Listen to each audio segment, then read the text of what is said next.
Hello everyone, मैं आपका दोस्त शफी अहमद और हमारे यूट्यूब चैनल में आपका फिर से बहुत बहुत स्वागत है। दोस्तों, आज हम लोग बात करेंगे जीएसटी R1 के बारे में। जैसा कि आप सभी जानते हैं, अगर आपके पास जीएसटी के नंबर है और वो नंबर कंपोजिशन स्कीम वाला नहीं है तो फिर आपको हर हाल में जीएसटी R1 का रिटर्न फाइल करना पड़ेगा, या तो मंथली या फिर क्वार्टरली। और आप सभी जानते हैं कि जीएसटी R1 का रिटर्न दो तरीके से फाइल किया जा सकता है, एक ऑनलाइन और दूसरा ऑफलाइन। ऑफलाइन भी अगर आप रिटर्न फाइल करते हैं तो आपको ये मालूम होना चाहिए कि कौन से टेबल में हमारा कौन सा डेटा जा रहा है। तो ऑनलाइन अगर आप ये सीख लेते हैं तो हमें ये मालूम पड़ जाता है कि भाई हमारा ये जो लेन देन का जो डेटा है हमें किस टेबल में इसे डालना है। तो ख़ास तौर से आज का जो हमारा वीडियो है वो ऑनलाइन से ही संबंधित है। आज की वीडियो में मैं आपको बताऊँगा कि जितने भी जीएसटी R1 में आपको टेबल नज़र आते हैं, कौन से टेबल में कौन सा डेटा आपका जाने वाला है। इसलिए दोस्तों, पूरी जानकारी के लिए आप वीडियो के एंड तक आप ज़रूर बने रहे। वीडियो देखने के बाद दोस्तों, अगर वीडियो अच्छा लगे तो कम से कम इसे लाइक और अपने दोस्तों में शेयर करना ना भूलिएगा। तो चलिए दोस्तों, हम लोग आज का वीडियो शुरू करते हैं।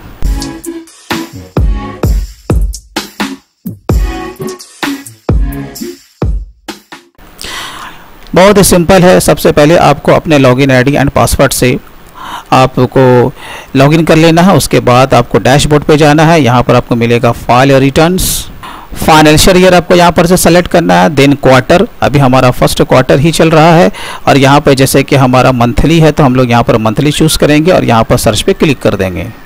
फिर यहाँ पर आपको इतने सारे बॉक्स दिखेंगे। तो सिंपल वे में आज का जो हमारा टॉपिक है वो जीएसटी R1 से है। यहाँ पर देखिए, आपको यहाँ पर दिख रहा होगा एक ऑफलाइन और दूसरा ऑनलाइन। तो मैं आपको ऑनलाइन में बताने जा रहा हूँ। चलिए अब आप देखिए, यहाँ पर आपको इतने सारे बॉक्सेस आपको नज़र आ रहे हैं, बराबर है। अब हमें ये जानना है कि कौन से बॉक्स में या टेबल में हमारा कौन सा डेटा जाने वाला है। तो दोस्तों, जैसा कि आप जानते हो कि जीएसटी R1 का रिटर्न जो डाला जाता है वो सिर्फ और सिर्फ सेल के ही लिए डाला जाता है। यानी कि जिस महीने में या जिस क्वार्टर में आपका सेल हुआ है, जिस भी तरह का सेल हुआ है या नहीं भी हुआ है, तो इसके लिए आपको जीएसटी R1 का रिटर्न फाइल करना होता है, बराबर है। तो चलिए देखिए, इसमें सबसे पहला आपका क्या है, B2B। B2B का माने क्या होता है, business to business. Business to business का माने रजिस्टर्ड टू रजिस्टर्ड, यानी कि हम भी रजिस्टर्ड हैं क्योंकि मेरे पास तो जीएसटी का नंबर है और सामने वाला भी रजिस्टर्ड है। सामने वाला भी रजिस्टर्ड है, इसका क्या माने, उसे भी इनपुट टैक्स का क्रेडिट लेना है तो आपको क्या करना पड़ेगा, आपको उसे B2B में दिखाना पड़ेगा। चलिए, तो अब इसके अंदर हम लोग जाते हैं। अंदर जाने के बाद आपको ऐड डिटेल्स पर आपको क्लिक कर देना है।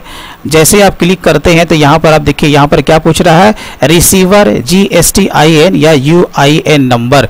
यहाँ पर जो रिसिपेंट है यानी जिसको आपने माल बेचा है उसका यहाँ पर आपको जीएसटी नंबर देना पड़ेगा। जो भी आपका बिल का डिटेल्स है आपको बिल वाइज उसका यहाँ पर ब्यौरा देना पड़ेगा। जैसे मैं आपको एक में करके मैं आपको दिखा देता हूँ। जैसे मान के चलो, यहाँ से मैंने कॉपी किया, यहाँ ला के मैंने पेस्ट किया। ये यहाँ पर देखिए पार्टी का नाम आ गया। यहाँ पर आपको इनवॉइस नंबर डालना है, यहाँ पर इनवॉइस का डेट डालना है। ऑटोमेटिक यहाँ पर देखिए उसने स्टेट उसने पकड़ लिया है। टोटल इनवॉइस वैल्यू यानी कि including GST plus round of plus आपका जो भी उसमें और भी आपका एडिशनल अमाउंट है जो जोड़ करके जो आपका इनवॉइस का जो टोटल वैल्यू आया है वो यहाँ पर पुटअप करना है। जब आप नीचे जब आएंगे तो ये देखिए, यहाँ पर आपको दिख रहा है टैक्सेबल वैल्यू। यहाँ पर जितने भी परसेंटेज का आपका वो माल है, हो सकता है कि एक बिल में अलग अलग परसेंटेज का भी आपका माल हो। अगर आपका 5% का टैक्सेबल वैल्यू है तो वो यहाँ पर पुटअप कीजिएगा, 12% का है तो वो यहाँ पर पुटअप कीजिएगा। इससे ज़्यादा है तो आपको रेट यहाँ पर नज़र आ रहे होंगे। जैसे 5% में अगर आपका 1000 था तो देखिए यहाँ पर उसने ऑटोमेटिक यहाँ पर पकड़ लिया है। अगर 12% का अगर 5000 का माल था, जो भी है तो टैक्सेबल वैल्यू आपको यहाँ पर पुटअप करना। उसके बाद क्या करना, सेव पे आपको क्लिक कर देना है। तो इस तरीके से क्या होगा, आपको B2B में यानी कि जिस महीने का आप रिटर्न फाइल कर रहे हो या जिस क्वार्टर का आप रिटर्न फाइल कर रहे हो, B2B में आपको जाना है और उसके बाद प्रत्येक बिल को आपको इसी तरीके से ऐड करते हुए चले जाना है। तो इसके ये माने आपका हो गया B2B, यानी कि हम भी रजिस्टर्ड और सामने वाला भी रजिस्टर्ड, बराबर है। चलिए अब आइए देखिए, यहाँ पर B2C दूसरा आपका ये आपका टेबल है। यहाँ पर दिया हुआ देखिए लार्ज। अब B2C के माने क्या होता है, बिजनेस टू कंज्यूमर। ठीक है, बिजनेस टू कंज्यूमर। अब कंज्यूमर का माने क्या माने, यानी कि हम तो रजिस्टर्ड हैं लेकिन हमने जिसे माल बेचा है वो अनरजिस्टर्ड है। मेरी बात क्लियर है? उसके पास जीएसटी का नंबर नहीं है। लेकिन यहाँ B2C है, ब्रैकेट में क्या दिया हुआ आपका लार्ज। लार्ज के बारे क्या होता है, आपने ऐसे अनरजिस्टर्ड व्यक्ति या अनरजिस्टर्ड फर्म को माल बेचा है जो कि इंटर स्टेट वाला है, लोकल नहीं। आपको ध्यान ये रखना है, बराबर है कि नहीं? वो बाहर का यानी कि दूसरे राज्य से वो बिलोंग करता है और एक बिल का वैल्यू 2.5 लाख या उससे ऊपर है। आपको ये ध्यान में रखना है, बराबर है? तो उसका आपको ब्यौरा कहाँ डालना है? B2C लार्ज में डालना है, लोकल का नहीं, विद इन स्टेट का नहीं, इंट्रा स्टेट का नहीं। कौन वाला? Inter state. जैसे कि मैं बिहार से बिलोंग करता हूँ, अगर मैंने माल उत्तर प्रदेश, झारखंड, दिल्ली और भी अगर दिगर किसी दूसरे राज्य को बेचा है और एक बिल का वैल्यू अगर 2.5 लाख या उससे अधिक है तो उसका ब्यौरा हमें यहाँ पर देना है, वो बिल वाइज। तो कैसे देना, चलिए हम लोग इसके अंदर चलते हैं। ऐड डिटेल्स पर हमें क्लिक कर देना है। उसके बाद देखिए बहुत ही सिंपल है, अब यहाँ पर जीएसटी नंबर का कॉलम नहीं है। क्यों? क्योंकि ये B2C है, यानी कि रजिस्टर्ड टू अनरजिस्टर्ड, सामने वाले के पास जीएसटी का नंबर नहीं है। चलिए अब यहाँ पर आपको क्या करना है, सबसे पहले जिस स्टेट वाले को आपने माल बेचा है वो यहाँ पर से आपको सेलेक्ट करना है। यहाँ पर इनवॉइस का नंबर देना है, यहाँ पर डेट देना है और यहाँ पर सीधी सी बात है, ये किसके लिए है भाई? इंटर स्टेट के ही लिए है। और यहाँ पर आपको टोटल इनवॉइस का वैल्यू डालना है। फिर वही सेम बात है, जो भी फिगर आपका है टैक्सेबल वैल्यू जिस रेट का है, अगर एक रेट का है तो बल्ले बल्ले, अगर 2-3 भी है तो कोई टेंशन नहीं, आपको सेव करना है। इसी तरीके से जितना भी बिल उस महीने या उस क्वार्टर में आपने फाड़ा है उसका डिटेल्स आपको देना है, बात खत्म। चलिए तो 2 टेबल तो हमारा क्लियर हो गया। अब आइए यहाँ पर तीसरा देखिए, क्रेडिट एंड डेबिट नोट, और यहाँ पर ब्रैकेट में क्या दिया हुआ है? रजिस्टर्ड। इसका क्या माने होता है? Debit note and credit note. अगर आपने डेबिट नोट या क्रेडिट नोट इशू किया है, वो भी किसे? रजिस्टर्ड को, तो आपको ये ध्यान रखना उसका ब्यौरा आपको इसी वाले बॉक्स में आपको जा करके देना है। अब आप सभी जानते हो कि भाई debit note and credit note कहाँ कहाँ पर इशू किया जाता है। जैसे आपने माल परचेज किया, आपने खरीदा हुआ माल को वापस कर दिया, तो सिंपल सी बात है, तो आपने क्या बनाया होगा? आपने डेबिट नोट आपने बनाया होगा। उसी तरीके से आपने माल को सेल किया, बेचा हुआ माल वापस आ गया, तो आपने क्या बनाया होगा? क्रेडिट नोट आपने बनाया होगा। तो आपको उसी का डिटेल्स आपको यहाँ पर देना है, लेकिन ध्यान ये रखना है वो क्या है? रजिस्टर्ड, यानी कि आप भी रजिस्टर्ड और सामने वाला भी रजिस्टर्ड, तो उसका ब्यौरा आपको इसी वाले बॉक्स में देना है। क्लियर है? तो चलिए हम लोग इसके अंदर चलते हैं। ऐड डिटेल्स पर आपको क्लिक कर देना है। उसके बाद देखिए यहाँ पर खुल गया ना। अब आपको क्या करना है, उसी तरीके से आपको यहाँ पर जीएसटी का नंबर उसका पुटअप करना है, बराबर है। यहाँ पर देखिए डेबिट नोट या क्रेडिट नोट का नंबर अगर आपने इशू किया है तो आप अपना नंबर दीजिएगा, अगर सामने वाले का डाल रहे हैं तो फिर उसका नंबर इशू कीजिएगा, 2 में से किसी एक का, बराबर है।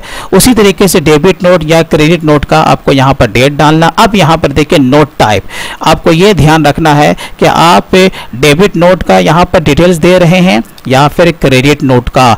यहाँ पर क्रेडिट नोट भी है और डेबिट नोट भी है।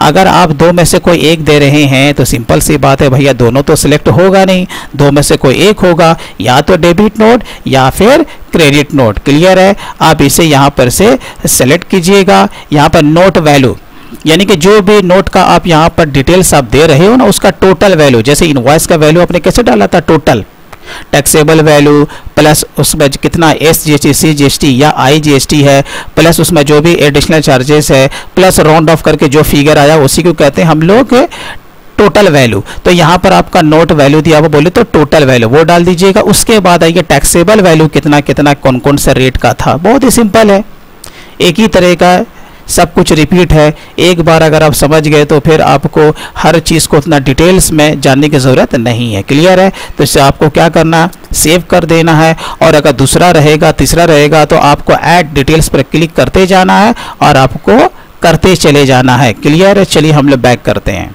तो हमारा यहाँ पर 3 टेबल तो हमारा यहाँ पर क्लियर हो गया, बराबर है। अब आइए नीचे आइए, क्रेडिट नोट, डेबिट नोट, लेकिन यहाँ ब्रैकेट में क्या दिया हुआ भैया, अनरजिस्टर्ड है ना। वहाँ पर क्या था, रजिस्टर्ड, यहाँ पर क्या है, अनरजिस्टर्ड। इसका क्या माने, हम तो रजिस्टर्ड हैं लेकिन सामने वाला अनरजिस्टर्ड है, उसके पास किसी भी तरह का जीएसटी का नंबर नहीं है। क्लियर है। तो चलिए अब हम लोग क्या करेंगे, इसके अंदर भी घुसते हैं। इसके बाद ऐड डिटेल्स पर आपको क्लिक कर देना है। अब यहाँ पर देखिए B2CL दिया हुआ है और यहाँ पर दिया हुआ है एक्सपोर्ट विथ पेमेंट और एक्सपोर्ट विथ विदाउट पेमेंट, यानी कि ये आपका 3 तरह का यहाँ पर आपको दिख रहा है। जैसे कि आप सभी जानते हैं कि अगर आप एक्सपोर्ट करते हैं, अभी आगे मैं आपको बताऊंगा, वो टेबल नंबर 6A है, एक्सपोर्ट से संबंधित है। तो अगर आप एक्सपोर्ट अगर किया है उसमें भी debit note and credit note issue किया जा सकता है, यानी कि जब हम एक मुल्क से दूसरे मुल्क में माल को जब निर्यात करते हैं हम लोग उसे एक्सपोर्ट कहते हैं। और एक्सपोर्ट जो होता है वो 2 तरीके से किया जाता है, एक होता है विथ जीएसटी और एक होता है विदाउट जीएसटी, बराबर है ना। तो उसके अगेंस्ट में अगर आपने कोई डेबिट नोट या क्रेडिट नोट इशू किया है तो वहां पर से आपको ये सेलेक्ट करना पड़ेगा। और अगर आपका विद इन कंट्री है तो आपको वो यहाँ पर लेना है। मेरी बात बराबर है। तो चलिए अब आपको B2CL यहाँ पर ले लेना है और याद रखना है कि B2CL का माने क्या होता है, मैं आपको बता देता हूँ। देखिए B2CL का माने क्या होता है, बिजनेस टू कंज्यूमर है लेकिन लार्ज में है, यानी कि केवल उसी का आपको नोट का यहाँ पर ब्यौरा देना है जिसका बिल का वैल्यू आपका 2.5 लाख से ऊपर था। आपको पता नहीं, इससे पहले हम लोगों ने जाना था जिसका बिल का वैल्यू 2.5 लाख से ऊपर और वो कहाँ से बिलोंग करता था, दूसरे राज्य से। क्लियर है। बस उसी का डेबिट नोट या क्रेडिट नोट का हमें ब्यौरा देना है। उसके अलावा अगर हमने अपने ही राज्य में किसी अनरजिस्टर्ड को माल बेचा था और उसके अगेंस्ट में अगर हमने डेबिट नोट या क्रेडिट नोट अगर इशू किया है तो हमें उसका ब्यौरा देने की ज़रूरत नहीं है। तो सिंपल है। तो चलिए, तो यहाँ पर बहुत ही सिंपल वे में आपको यहाँ पर debit note and credit note का नंबर देना है, उसका डेट देना है, टोटल नोट वैल्यू यहाँ पर आपको क्या करना है, वही डेबिट नोट या क्रेडिट नोट को आपको सेलेक्ट करना है। यहाँ पर आपको स्टेट ले लेना है। उसके बाद आपको यहाँ पर से जो भी आपका टैक्सेबल वैल्यू रहेगा वो आपको यहाँ पर पुटअप कर देना है। मेरी बात क्लियर हुई। तो चलिए अब आपको क्या करना था, सेव, लेकिन हमें सेव तो नहीं करना, हम बैक करते हैं। तो यहाँ पर देखिए टेबल नंबर 6A है एक्सपोर्ट। और एक्सपोर्ट आपको मैंने जैसा बताया कि एक्सपोर्ट 2 तरीके से किया जाता है, एक विथ जीएसटी और एक विदाउट जीएसटी। क्लियर है। तो चलिए इसके अंदर हम चलते हैं। यहाँ पर देखिए ये आपका डिटेल्स दे रहा है। इसका ये कहने का मतलब भैया अगर आपको रिफंड लेना है, और रिफंड का माने क्या होता है, जैसा कि आप जानते हो अगर आप एक्सपोर्टर हो, अगर आपने विथ जीएसटी माल को एक्सपोर्ट किया है यानी कि आपने टैक्स को पे किया है तो फिर वो आपका पैसा रिफंड हो जाता है। लेकिन उसके लिए आपको एक चीज़ का ध्यान रखना है कि भैया जब भी आप जीएसटी R1 का रिटर्न फाइल करो उसमें जो भी आपका शिपमेंट का डिटेल्स है वो आपको सही सही पुटअप करना है। तो कैसे करना, तो चलिए हम लोग इसे ओके करते हैं और ऐड डिटेल्स पे हम लोग क्लिक करते हैं। देखिए अब यहाँ पर आपको क्या करना है, यहाँ पर आपको अपने इनवॉइस का नंबर पुटअप करना है। कौन सा, जो आपने बिल बनाया, आपका इनवॉइस नंबर, आपका इनवॉइस नंबर का डेट। अब आइए यहाँ पर देखिए पोर्ट कोड दिया हुआ है, लेकिन ये ऑप्शनल है, मैंडेटरी नहीं है। ये ऑप्शनल इसलिए दिया हुआ भैया कि जो विदाउट जीएसटी वाले होते हैं ना, यानी कि लेटर ऑफ अंडरटेकिंग अगर इशू करा लिया है तो फिर उन्हें विदाउट जीएसटी रिटर्न फाइल करना होता है, यानी उन्हें टैक्स पे करने की जरूरत नहीं होती है। तो फिर उन्हें पोर्ट कोड और ये शिपिंग बिल और शिपिंग बिल का जो डेट है वो सब पुटअप करना ज़रूरी नहीं होता है। लेकिन अगर आप एक्सपोर्टर हैं और आपने टैक्स पे किया है तो फिर आपके लिए याद रखिएगा आपको पोर्ट कोड भी डालना बहुत ही इंपॉर्टेंट है, आपका शिपिंग बिल का नंबर भी डालना बहुत इंपॉर्टेंट है, और बाकी जो शिपिंग बिल का डेट होगा वो भी आपको डालना बहुत ही इंपॉर्टेंट है। क्लियर है। उसके बाद आपको टोटल इनवॉइस वैल्यू यहाँ पर डालिएगा, ठीक है। और यहाँ पर सिंपल सी बात है, यहाँ पर पूछ रहा है विथ पेमेंट ऑफ टैक्स या विदाउट पेमेंट ऑफ टैक्स। आपको 2 ऑप्शन यहाँ पर नजर आ रहा है ना, तो 2 में से कोई आपका एक हो सकता है, बराबर है।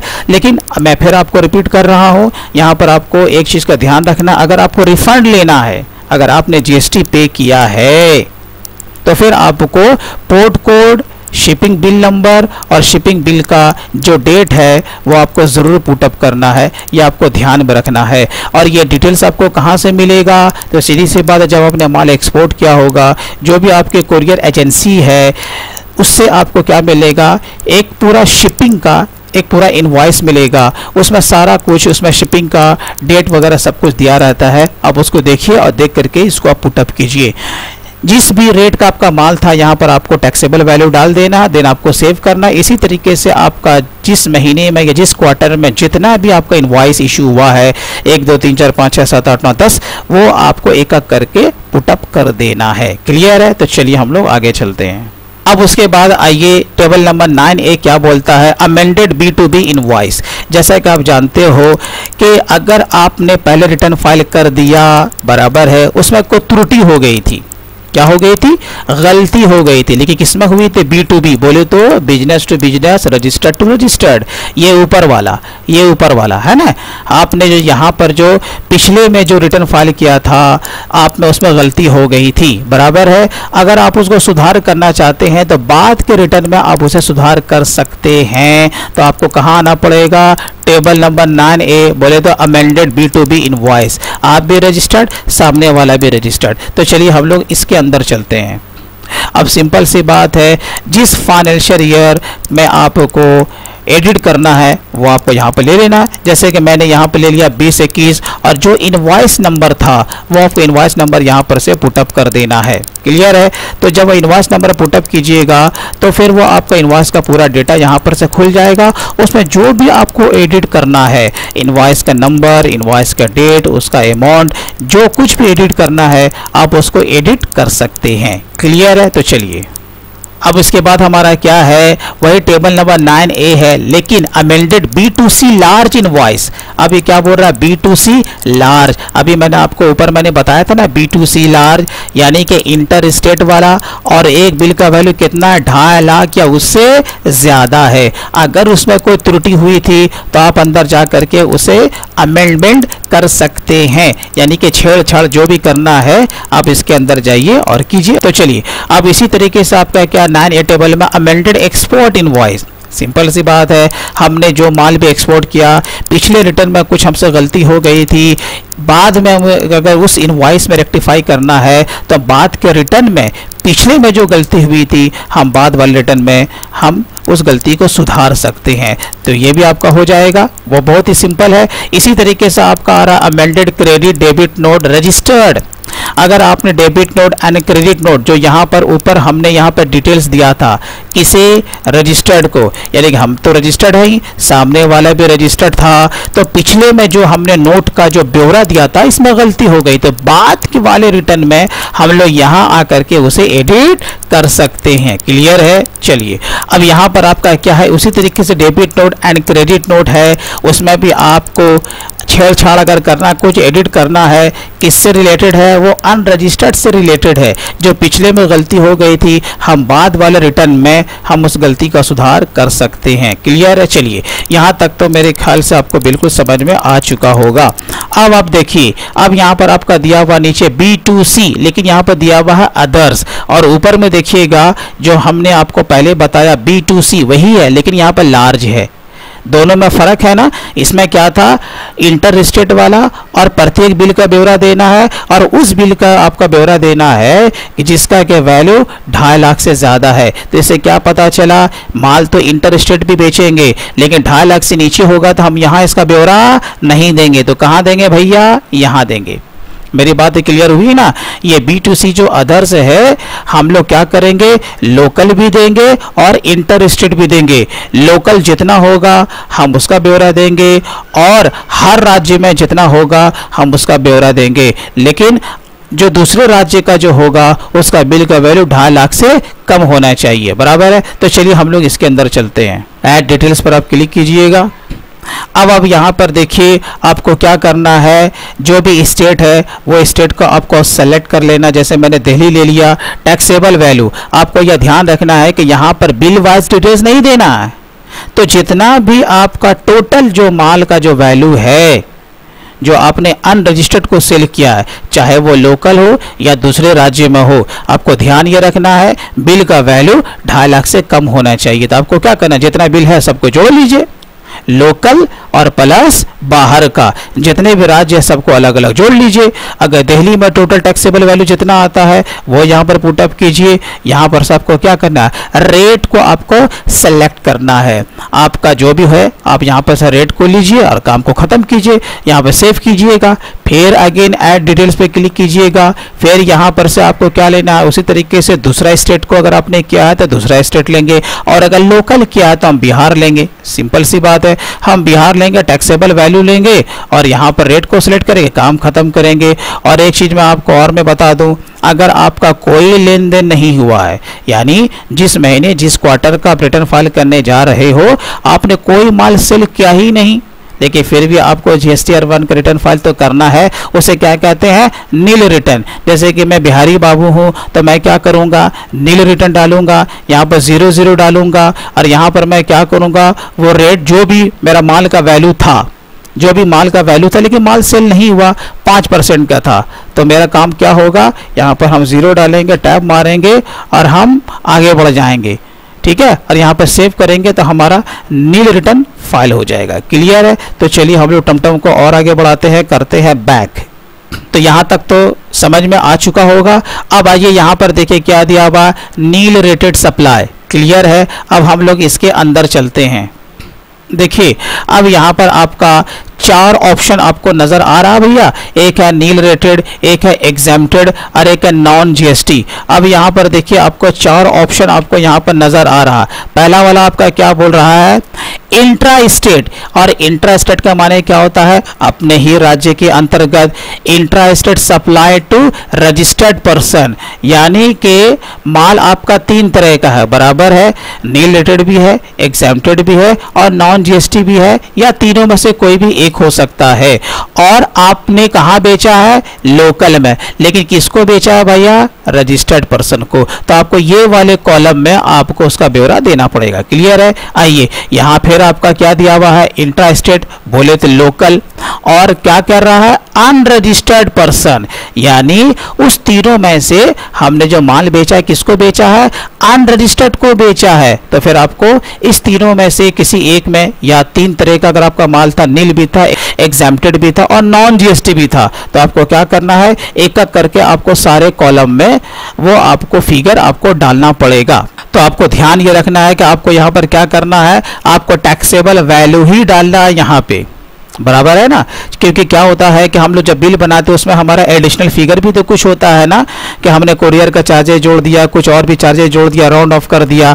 लेकिन आपको ध्यान रखना है जहां कहीं भी पुटअप करना है उसमें टैक्सेबल वैल्यू ही डालना है, बराबर है। तो चलिए, और यहाँ पर देखिए अब आपका क्या बोल रहा है, अब यहाँ पर देखिए तीसरा क्या बोल रहा है, इंटर स्टेट, यानी कि एक राज्य से दूसरे राज्य में, सप्लाइज टू रजिस्टर्ड पर्सन, है ना, यानी कि आप रजिस्टर्ड तो है, हम भी रजिस्टर्ड, सामने वाला भी रजिस्टर्ड, लेकिन वो कहाँ से बिलोंग करता है, दूसरे राज्य से। जैसे कि मैं बिहार से हूँ, सामने वाला उत्तर प्रदेश से है, हमने उसको माल बेचा है, कौन सा माल, या तो नील, या तो एग्जेम्प्टेड, या तो फिर नॉन GST। तो इस तीनों में से किसी एक में उसका ब्यौरा जाएगा। क्लियर है? अब आइए इंटर स्टेट, इंटर स्टेट भैया, यानी कि एक राज्य से दूसरे राज्य में, तो किसको है भैया, अनरजिस्टर्ड पर्सन को, यानी कि उसके पास GST का नंबर है ही नहीं। तो मेरी बात क्लियर है? ये 4 आपका कैटेगरी दिया हुआ, चारों में से कोई भी एक में अगर आपका आए तो आपको वो उस तरह का डेटा आपको इसमें से किसी एक कॉलम में फिलअप कर देना है, और आपको क्या कर देना, सेव। तो चलिए अब इसके बाद आपका क्या है, टैक्स लायबिलिटी। यहाँ देखिए ब्रैकेट में क्या दिया हुआ है, एडवांस रिसीव। जैसा कि आप जानते हो कि GST का फंडा ऐसा है, आप इनवॉइस से इशू करो या ना करो, इसका माने माल आपका बिका ही नहीं है, लेकिन आपने क्या किया भैया, एडवांस से पैसा रिसीव कर लिया। तो जो भी आपने एडवांस पैसा रिसीव किया है, जितने भी % वाला वो माल था, वो आपको परसेंटेज के हिसाब से उस अमाउंट पे जितना GST निकलता है वो आपको गवर्नमेंट को भी पे करना पड़ा होगा। किसमें भाई, GSTR 3B में, बराबर है कि नहीं। जो भी पहले आपका रिटर्न जाता हो, या आपका 1 जाता हो या आपका 3B जाता हो, तो कहने का ये मतलब है अगर आप पैसा एडवांस भी रिसीव करते हो अपने क्लाइंट से बिल के अगेंस्ट में, माल के सप्लाई के अगेंस्ट में, तो जितना अमाउंट आपने रिसीव किया है तो उसमें जितना आपका GST इंक्लूड है वो आपको सरकार को पे करना पड़ेगा। तो उसका भी ब्यौरा आपको कहाँ देना भाई, एडवांस रिसीव में। क्लियर है। अब आगे आइए, अब यहाँ पर देखिए एडजस्टमेंट ऑफ एडवांस। अब यहाँ पर क्या है, एडजस्टमेंट ऑफ एडवांस। हो सकता है कि जो भी आपने पहले एडवांस आपने रिसीव किया वो शॉर्ट भी हो सकता है और एक्सेस भी हो सकता है। बस आपका उसी का एडजस्टमेंट आपको ये वाले कॉलम में करना है, एडजस्टमेंट ऑफ एडवांसेस। क्लियर है। चलिए अब यहाँ पर आइए, HSN wise summary of outward supply. इस वाले कॉलम में आपको डिटेल्स आपको तभी देना है जबकि आपका टर्नओवर 5 करोड़ या उससे ज़्यादा है। अगर 5 करोड़ से अगर आपका टर्नओवर कम है तो फिर आपको यहाँ पर अपने स्टॉक का डिटेल्स HSN वाइज देने की ज़रूरत नहीं है। ठीक है। तो चलिए हम लोग आगे चलते हैं। अब यहाँ पर आपका क्या है, डॉक्यूमेंट्स इशूड, यानी कि आपने जितना भी इनवॉइस नंबर इशू किया है, डेबिट नोट, क्रेडिट नोट, उसका नंबर आपको इस वाले कॉलम में आपको देना है। जब इसके अंदर आप जब जाएंगे, यहाँ पर देखिए हर तरह का यहाँ पर आपका नंबर दिया हुआ है। इनवॉइस फॉर आउटवर्ड सप्लाई, यानी कि जो भी आपने माल को सेल किया, यहाँ पर ऐड डॉक्यूमेंट्स पे जब क्लिक कीजिएगा तो कितना से कितना नंबर आपने इशू किया। जैसे मान के चलो कि हमने 1 से 10 इनवॉइस मैंने इशू किया, यहाँ पर टोटल नंबर कितना हो गया, 10 हो गया। अगर कैंसिल उसमें 1 हुआ तो यहाँ पे देखिए बैलेंस आपका कितना आएगा, 9 आएगा। इसी तरीके से आपको क्या करना है, आपका दूसरा है, तीसरा है, चौथा है, यानी कि जिससे संबंधित आपका डेटा है आपको यहाँ पर उसका पुटअप करना है। बराबर है। फिर आगे आपको क्या करना है, सेव करके आपको निकलना है, ना करके बैक। मैं तो बैक कर रहा हूँ क्योंकि मैं आपको ये डेमो दे रहा हूँ। जब इतना सारा काम हो गया, अब यहाँ पे फिर वही चीज़ आपका आ गया है, अमेंडेड का टैक्स लायबिलिटी एडवांस रिसीव। जो आपने ब्यौरा पिछले रिटर्न में यहाँ पर फिलअप किया था एडवांस रिसीव में, अगर उसमें कोई गलती हो गई थी तो बाद वाले रिटर्न में आप उसे छेड़छाड़ कर सकते हैं, बोले तो एडिट कर सकते हैं। यहाँ पर भी आपका क्या दिया हुआ है, amendment of adjustment of advance. जो भी आपने यहाँ पर ये जो आपका वाला कॉलम था एडजस्टमेंट ऑफ एडवांस वाला, जो आपने पिछले में कुछ गलती कर दिया था, बाद वाले रिटर्न में आप उसे रेक्टिफाई या एडिट कर सकते हैं। उसी तरीके से यहाँ पर एक और दिया हुआ है आपका अमेंडेड B2C अदर्स, यानी कि आपने पिछले रिटर्न में जो डेटा यहाँ पर फिलअप किया था उसमें जो गलती हो गई थी, बाद वाले रिटर्न में आप यहाँ आकर के उस गलती को सुधार सकते हैं। तो आपका यह पूरा टेबल क्लियर हो गया ना। अब आपको क्या करना है, जब ये पूरा क्लियर हो जाए तो सिंपल वे में आप देख लीजिए, एक बार वेरीफाई कर लीजिए कि हाँ मेरा सारा डेटा सही है। बस आपको यहाँ पर एक्नॉलेजमेंट पर आपको यहाँ पर चेक मार्क कर देना है और सबमिट पे क्लिक कर देना है। फिर उसके बाद कुछ देर के बाद जब दोबारा लॉगिन कीजिएगा तो फिर आपका ये फाइल रिटर्न हो जाएगा। तो दोस्तों मैं उम्मीद करता हूं कि इस वीडियो के ज़रिए से आपने GST R1 से संबंधित सारी जानकारी आपको मिल गई होगी। इसके बावजूद भी अगर आपको कोई प्रॉब्लम या इशू होता है तो आप कमेंट में आप ज़रूर लिखें। दोस्तों अगर आपको हमारा वीडियो अच्छा लगा हो तो कम से कम आप इसे लाइक आप ज़रूर करें, और अभी तक अगर आपने हमारे चैनल को सब्सक्राइब नहीं किया तो प्लीज़ कर ले और बेल पर भी ज़रूर क्लिक करें। तो दोस्तों फिर मिलते हैं किसी दिन नए टॉपिक के साथ, तब तक के लिए take care and bye bye.